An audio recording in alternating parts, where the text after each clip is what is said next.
Hello friends, welcome back. In this video we will be talking about communication. Like how can one make communication effective? What are the factors that you need to consider while improving your communication? These tips and ways that I'll be discussing to make your communication effective can be of any type. This can be in terms of text messages, content writing, routine communication, and formal communication. Like these 7 C's are the mutual key strategies that you need to consider while making every type of communication. Without dragging further, let's dig into this. The first C is completeness. Completeness refers to the deliverance of all the necessary information on a topic, and sometimes when you are asked to reply, you provide answers to all the questions in your text. Okay, for example, if you are inviting someone to an event, now you are supposed to state the complete details of your event, the purpose of an event, your theme if it exists, the venue, the timings, the day with the date, the number of people you are inviting, the complete address, contact information, and you surely ask for RSVP, right? So, this is how you make your text complete. Do not provide incomplete information. Okay? The second C is for concise. Concise communication refers to the complete text without making it too wordy. For this, you need to avoid repetitions. Do not repeat the same thing in a different sentence again and again. Avoid redundant words. Why? Because they are not needed, their meanings are the same. The common examples of redundant pairs include each and every, first and foremost, always and forever, whole, entire. The third point is to remove unnecessary adjectives or qualifiers. Some examples include basically, actually, definitely, probably, really, extremely, practically. Okay, so I have seen many people saying actually or really again and again. Guys, please stop this. Yes, you can use it sometimes, but there is a limit. And if you don't mean that, your communication becomes annoying. The next key to make your text concise is convert the negative sentences into affirmative ones. This transformation will make sentences shorter and deliver a good impact. For example, if a candidate does not have more than 3 years of experience, he or she does not call for an interview, or if he or she does not already speak to human resources.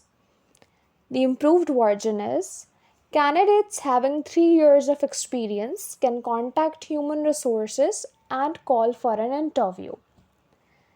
The next step is to convert the passive sentences into active. For example, the shoes were put into the shoe box by Tina. Tina put the shoes in the box. Also, you can combine short 3 to 4 sentences into a single sentence. So, these were the key strategies from my side to effectively concise your communication. Okay? Now, the third C is consideration. The consideration enables a person to make a message from the perspective of the receiver. Put yourself in their place while writing or telling anything. Guys, telling you this is very important because every reader or listener is interested in their benefit. So, you need to minimize the I or me attitude from your message and need to mold your content in a way to reflect the listener's benefit. Okay? So, this thing will surely help you to convince other people, and it's a good tactic for marketing also. Okay?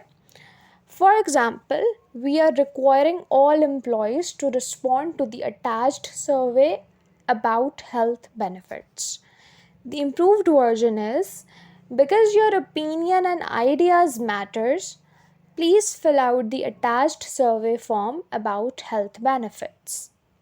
The second example is, we are proud to announce a real time virus scanner which we think is the best on the market.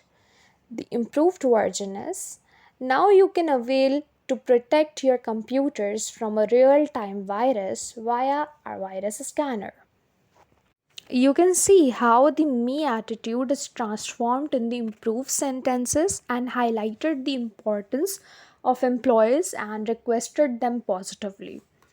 Okay, one more thing to discuss is what happens sometimes when you revise your text to remove me attitude and put the benefits of the receiver. The text becomes longer or become wordy, but do not worry about it. People may get worried about the conciseness of it. So it's all right, it's completely fine because you cannot satisfy all the 7 C's of communication in a single text. You will adjust 3 to 4 parameters as per requirement, and you will get to know what is required when you keep practicing to improve your communication. The fourth C is concreteness. You can achieve concreteness in your writing if you become specific. You need to mention facts and figures rather than being vague and general. This will validate your information. For example, if you write, Ali is a very intelligent person and is prominent in his class.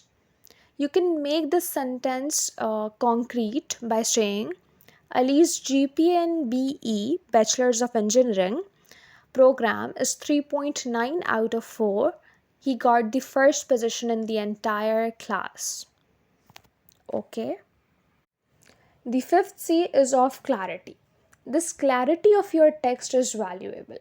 If a reader or a listener is not getting your idea in simple or familiar words, then you are failed in effective communication.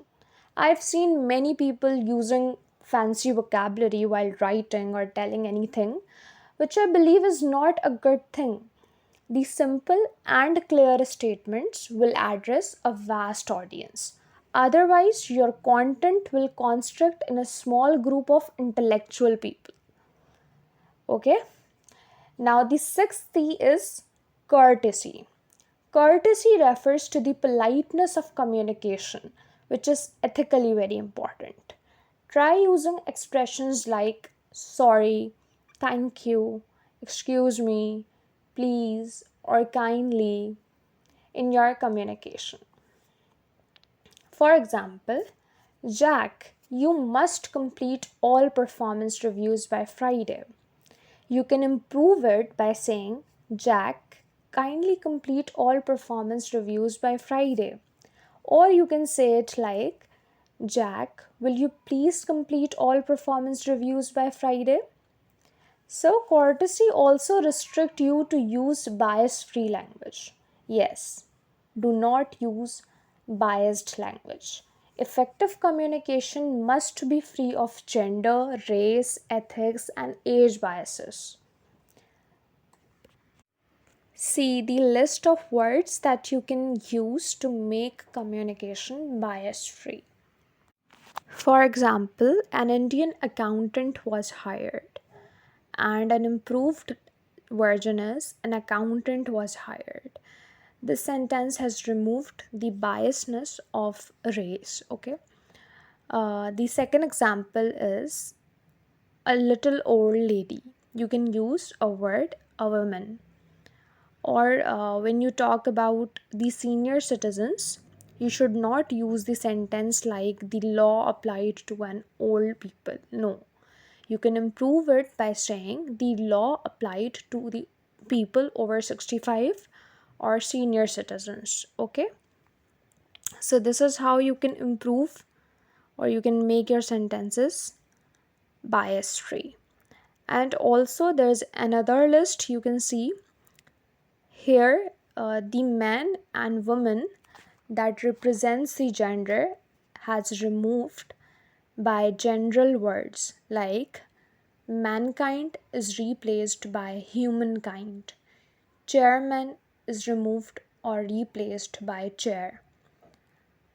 Policeman has been removed with police officer. Landlord is replaced by owner. Girlfriend or a boyfriend is replaced by partner. Salesman is replaced by salesperson. Okay, so this is how you can make your communication gender bias free. Okay. The last and the seventh effective C is correctness. Always make sure that you deliver the correct content, the valid information, the correct grammar, spelling, and appropriate punctuations because these components make your information and data reliable. It makes you credible. If you are not correctly using grammar or punctuation or spelling, people may start doubting the information that you are providing to them. So be correct, be honest to create a good impact of your communication. That's it for today's video. Hope you find it helpful. Do like and subscribe. Stay tuned for more freshly brewed content. Thank you so much for watching.